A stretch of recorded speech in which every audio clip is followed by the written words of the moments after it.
উপহার পেতে বন্ধুরা আমরা সকলেই খুব ভালোবাসি, আমিও কিন্তু ভীষণ ভালোবাসি। দেখছো আমার হাজব্যান্ড আমাকে উপহার এনে দিয়েছে, কারণ আমাদের বিবাহবার্ষিকী ছিল সেই কারণে।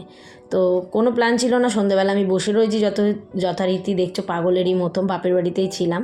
তো হঠাৎ করে এসে বলছে আমার শরীরটা খারাপ লাগছে, আমি তো ভয় পেয়ে গেছি। তো যাই হোক, তারপরে তো আমাকে গিফটটা দিল, ভালোই লাগলো। হঠাৎ করে সারপ্রাইজ পেলাম, আমি ওকে কিন্তু কিচ্ছু দিইনি, আর আমার কোনো অভিযোগও ছিল না যে ও আমাকে দেয়নি।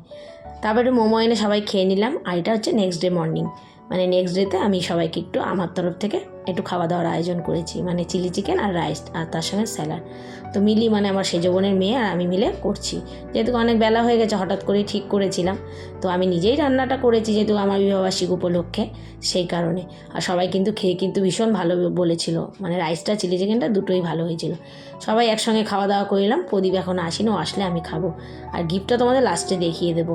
একটা বুকেও দিয়েছিল জানো তো, ফুলের বুকে, আর ঘুরতেও নিয়ে গেছিলো, সেটা হচ্ছে নেক্সট ভিডিওতে আসবে। টাটা বন্ধুরা।